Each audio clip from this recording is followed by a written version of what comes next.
Welcome to Layer the Alchemist, where we discuss all things heavy metal and hard rock. On today's episode, another in my series of legendary live albums. These are live albums that capture all the energy and improvisational excitement of a band in a live setting. And it can also be the soundtrack to a band's movie. So the band that I've picked for today is Led Zeppelin, and their live album, the soundtrack from the film Led Zeppelin, The Song Remains the Same. This vinyl copy came with a booklet on the inside that has some scenes from the movie. I'm not going to be talking about the movie because I think I'm going to be making some videos discussing various music movies. But it's pretty hard to separate the movie from this album, because as I listen to the album, I picture scenes from the movie, inside my head that go with particular songs. So this album was recorded July 27th through the 29th at Madison Square Garden in 1973. And it was released, though, to coincide with the movie in September of 76. And this would have been between Presence. They had already recorded Presence and before In Through the Outdoors. So the band was kind of, Presence wasn't as big of a hit, didn't sell as much as their previous albums before that. So this was an interesting time for this to come out. And I would say that it was a success. This album went, I think, 2 or 3 times platinum in the US, which is saying a lot for a live album. Led Zeppelin being very, very popular in the US. And I remember the movie. It was kind of a staple at our local mall movie theater. They used to do on Fridays and Saturday nights the midnight movies, and you would see like Pink Floyd, The Wall, the Rocky Horror Picture Show, I think, was every Friday night.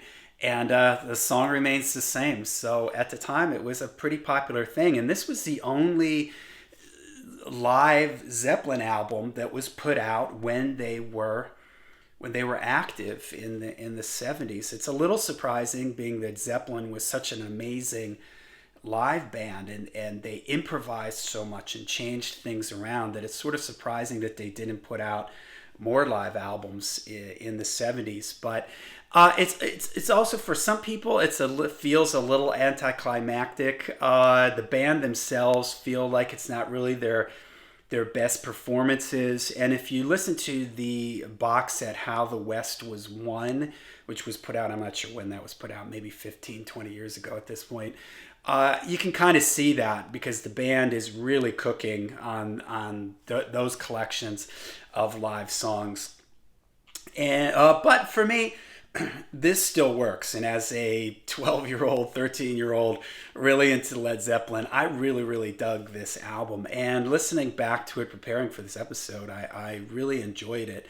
What I like most about this album, and I've said this in other videos, that I like when bands play the songs differently live. It felt to me, it still feels to me like I'm getting something special. If the band sounds exactly like they do on the studio album, it's kind of like, what's the point? This album, though, has a lot of the band stretching out. And in some ways, that might be, for some people, that is their critique of the album, is that it has a lot of really long solos and jamming out spots. For instance, in Dazed and Confused. That takes up like one whole side of the album. But personally, I love it. I think that Dazed and Confused on here is just absolutely amazing. It's one of my favorite guitar solo features of all time, because Jimmy Page he's just not like, nowadays when guitar players do guitar solos, it's just to show off their technique. This was different in this song. This is almost like a big, huge, long, epic composition that sort of rises and ebbs and flows through the song. Right after the main part of the song, they go into this sort of like jammy part, and Page is doing all these little sort of ad-lib vocal things. Do it! Kind of funky thing. And then it sort of stretches out. Page does the big long thing with the violin bow and all the sound effects. And when you're listening to it on the stereo, it's all sort of moving around, and it just seems so atmospheric and so creepy and moody. And I mentioned this in my Led Zeppelin 4 video, the Zoso video, that for me, Led Zeppelin had a mystique and a sort of a creepy aura around them. And I think it was because when I was getting into them in the early 80s, this was the whole era of backwards messaging on records, where people thought that Stairway to Heaven had a backwards message in it. Jimmy Page, his associations with Aleister Crowley, and just sort of the mysterious nature of the band. So Dazed and Confused on here really played into that for me. That whole middle section where it's just all these like kind of spacey, creepy like sounds that he's getting just out of his guitar is just fantastic. And that's a good example of a song that when I hear that, I picture that scene in the movie of him crawling up the side of the mountain and the guy with the lantern at the top. I mean, that just, again, also contributed to this atmospheric, weird nature of that particular song. So that's a good example of them really stretching out. Moby Dick has the big, long John Bonham drum solo in it. I've said this a million times. John Bonham is my favorite hard rock drummer. I'm not a huge fan of drum solos, but I like this solo, again, because it feels sort of compositional in nature, if you will. It's just not him going a million miles an hour the whole time.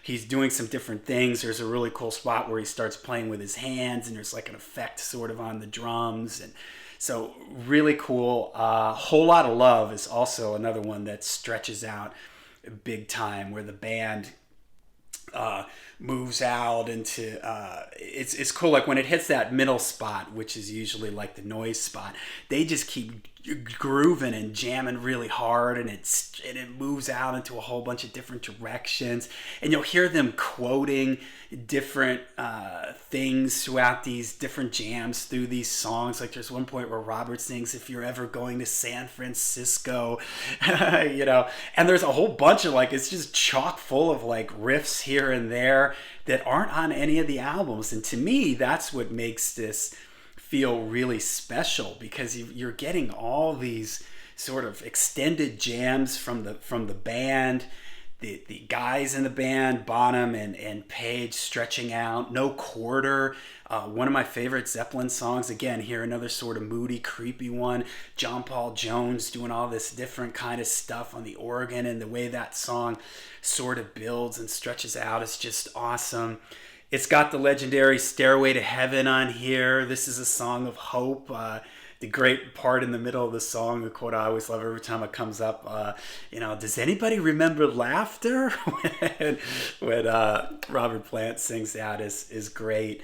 What else we got on here? The song remains the same, and just an epic number that I've always loved. Sounds great here.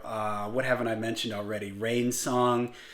When I was younger, I found Rain Song a little bit boring, but as I've gotten older, I've learned to appreciate it, and I think it works really well here because it flows right from the song remains the same, sort of ends, and it just goes right into Rain Song. The album opens with Rock and Roll, maybe a song I've heard one too many times, but it's still fun here, and I love you can hear John Bonham like yelling something, and then they just go into him counting it off, and they go into it. The whole album sounds great. It's produced by Jimmy Page. All the Led Zeppelin albums sound great, and this has a great live feel. The band in the mix is far enough back that it feels like you're in the auditorium with them.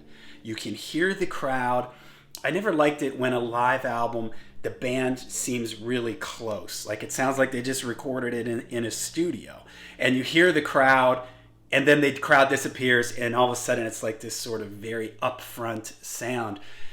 Here, the band is far enough back, but not so much that you can't hear anything or that it sounds boomy or echoey or anything. But the band is far enough back to give it some space and atmosphere to make it sound like you're there in the stadium with them, witnessing this. And going back to why I love live albums like this, bands like Led Zeppelin, if you listen to Dazed and Confused through the years. If you listen to A Whole Lot of Love and Moby Dick and these songs that they tended to stretch out on, these songs evolved and changed and grew.